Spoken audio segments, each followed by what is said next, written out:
Growing up, she was so cute. She had the most beautiful blonde curly hair, long hair. She had the cutest little smile. She loved me very much. She was a good girl. When she was younger, and her and her sister would go to the park and just go fishing or on the swing set.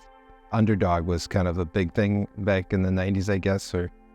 So you'd push her under the swing and run underneath it, so you get higher in the air. And she really, we had a lot of fun with that. She was very bright. She went into kindergarten already knowing how to read. And I think that was just from her mom and stepdad and I just reading to her. I read to her a lot. It was kind of like one of our favorite things to do together. I think when it changed was in high school, and what opened my eyes was the fights we would have. She was a lot more verbally confrontive, and we had some really big fights. And I remember afterwards I'd go outside and my head would just be spinning because I'm like, I don't know this person. How did she just turn from this to this? And now that I look back, I think I know why. She was using something. I think the first time I realized I hit rock bottom was I was using drugs when I was in high school. Like, I didn't get to experience all the fun things that people did. I didn't remember half of my high school because I was using drugs. It was when she graduated, she enrolled in the TC, and later we find that Amara wanted to do was sit at home and smoke marijuana, didn't want to go to college. I think it was kind of like that slippery slope where you don't know if it's just sowing your wild oats a little bit and getting out of your system, or we're just going to get something that was going to get worse.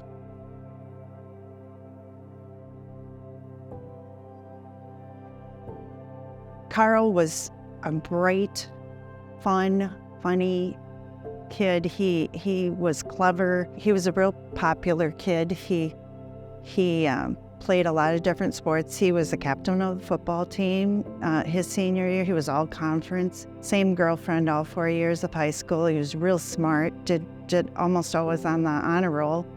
All of the while he was probably hiding the drinking and marijuana use at that time. He moved out after high school and moved to La Crosse, an apartment.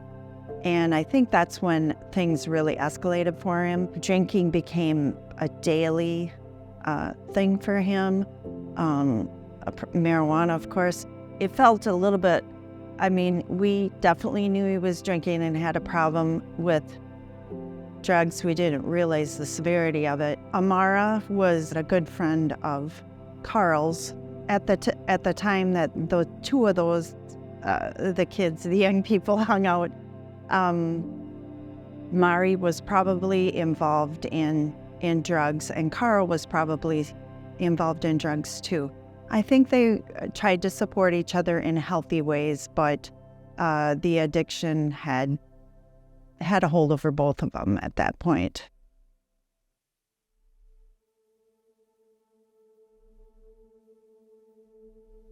The first time I found out about hard drugs, I think it was 2014, and Heidi called me on the phone and told me that Mari had overdosed and that she had, her heart had stopped and she needed to be resuscitated.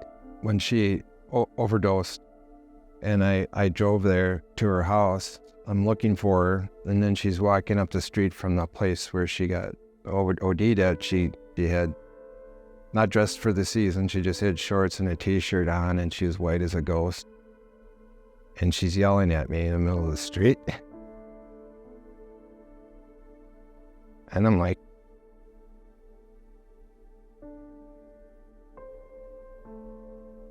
is that little Mari I pushed on the swing set?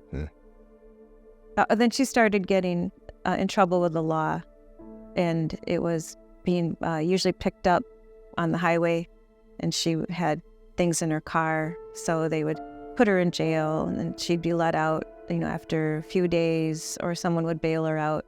Amara was a very easy person to approach, very easy to approach. She had a contagious laugh. I can still see all that. It's incredible. We had many conversations where she'd talk about her siblings and the things that she used to do with them. Her love of reading. She loved to read.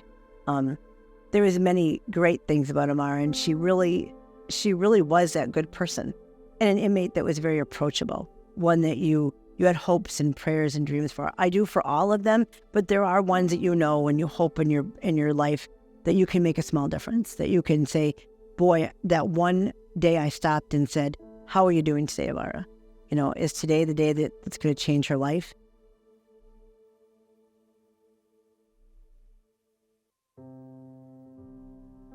It was the 6th of September.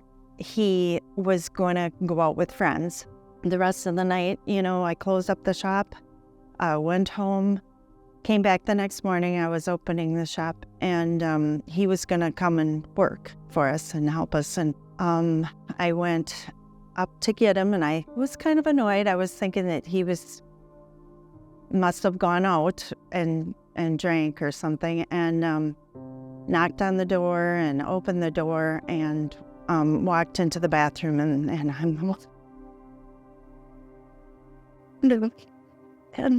we just had to pull him out of that bathroom and try to do CPR on him and call 911. It was really crazy. He was gone. He had taken heroin. And honestly, it was Mari that had gotten him. It's kind of ironic. Amara's mother, her and I went to school together. So I've known the family for years and years and years. And I had numerous law enforcement contacts with her use of illicit drugs and trying to assist her and her family. And then ultimately I ended up arresting her for reckless homicide, for providing the substance that killed a young man in Stoddard, Wisconsin.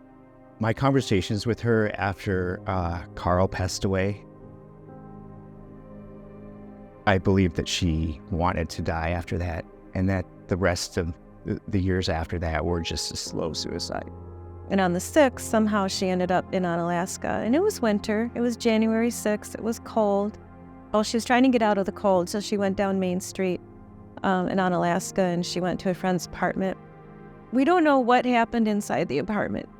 The medical examiner told me that she was high on meth, and she was trying to, what they call, shoot down with heroin. And it wasn't heroin, it was fentanyl. There was no heroin in her system. There was just meth and fentanyl. So I was told that she pretty much just laid down and went to sleep. She laid there for a while. He woke up. He said that he thought he saw her breathing, and he told her to get up because that doesn't look comfortable. But she never got up, and he finally called 911 after a little while. And when they came, there was nothing they could do. So she died on the kitchen floor. I think we're wired to, parents are supposed to die before the kids.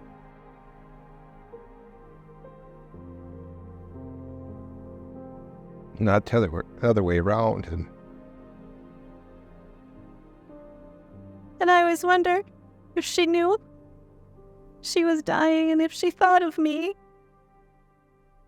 Because I was her biggest cheerleader, and I really wanted her to make it. So, anyway, she's gone, and it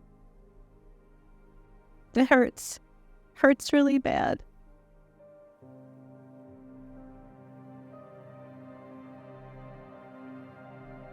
First of all, I'm sure that she, as Heidi and I spoke many times, I'm sure she probably thought about some of the stuff that we've been doing, thinking, oh my Lord, you guys, I can't believe you've done this. Marching in the parades, handing the candy out to the kids, speaking in public about the things that are they're very touching and heartful to do. But I would have to tell her that you did some good on this earth, and I hope that you know that.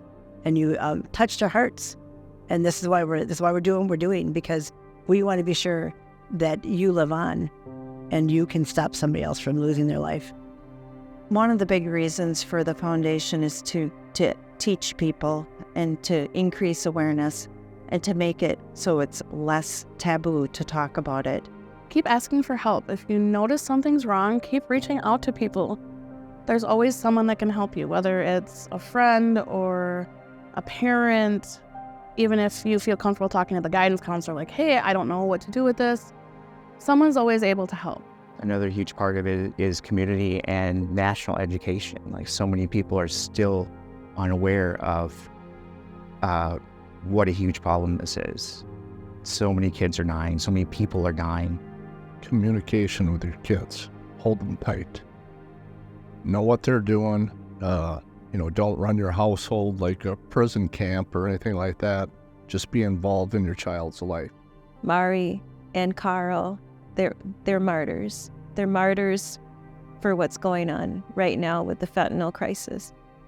And we need to use their deaths to try to save other people.